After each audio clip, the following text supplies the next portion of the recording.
Bonjour à tous, j'espère que vous allez bien. Je suis l'auteur du site culture10.com et aujourd'hui, je voulais vous raconter un peu mon histoire. Tout a commencé à la primaire, car avant, tout se passait plutôt normalement. J'étais donc plutôt content d'être rentré à l'école primaire et durant la première partie de la classe de CP, cela se passait bien. J'avais hâte d'apprendre à lire pour arrêter de regarder les images dans les bandes dessinées. Moi aussi, je voulais apprendre à lire. Mais après quelques mois, ma maîtresse est partie en congé maternité. Elle a été remplacée. À ce moment, je me suis vite rendu compte que la nouvelle maîtresse était bien différente. Elle hiérarchisait les élèves en mettant la pression à ceux qui n'allaient pas assez vite. Ça m'a très rapidement bloqué dans mes apprentissages. Je n'arrivais pas à lire et à écrire aussi bien que les autres. Alors ma maîtresse me privait de récréation. Elle profitait des récréations pour me faire faire mes devoirs. Je ne pouvais que regarder les autres jouer et je n'apprenais pas mieux. Et bien sûr, j'avais encore moins envie d'aller à l'école.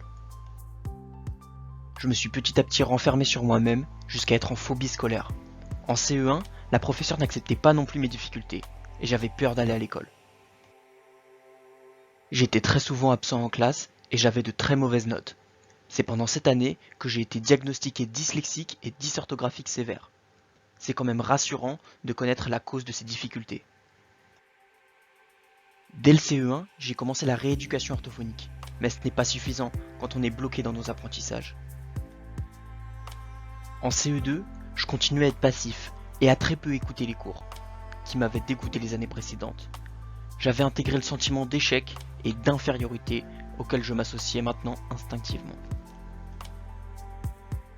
En CM1 et CM2, j'ai eu des enseignants qui étaient plus compréhensifs, mais il était difficile de me faire apprendre de nouvelles notions alors même que je n'avais pas intégré les bases. Les fondations de mes apprentissages restaient très fragiles.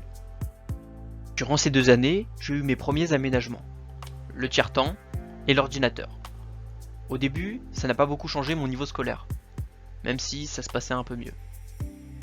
Quand je suis rentré au collège, je ne savais à peine lire. Heureusement, j'ai eu la chance d'être accepté en Ulysse TSLA.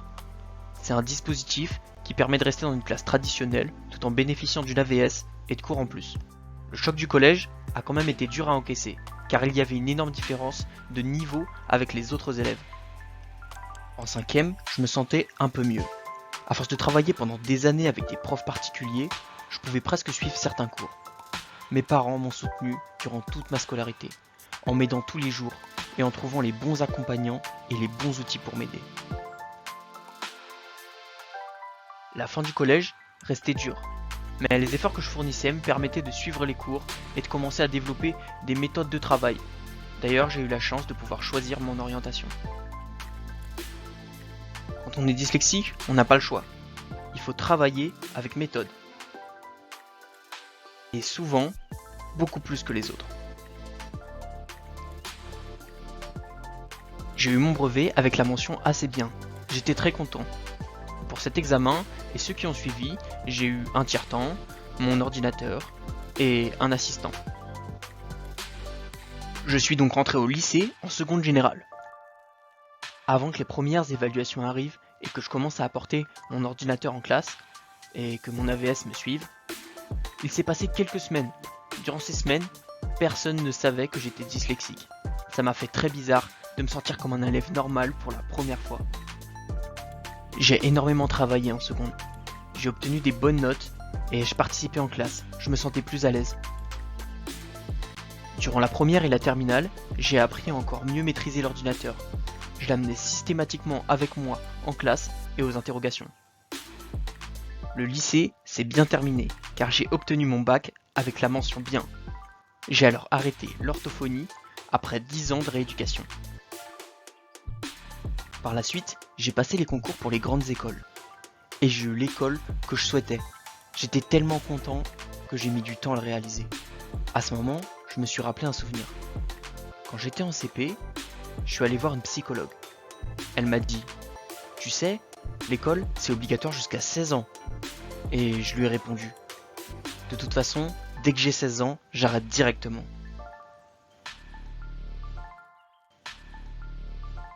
Ça m'a fait bizarre de me rappeler ce souvenir, alors qu'aujourd'hui, j'ai entrepris des études longues.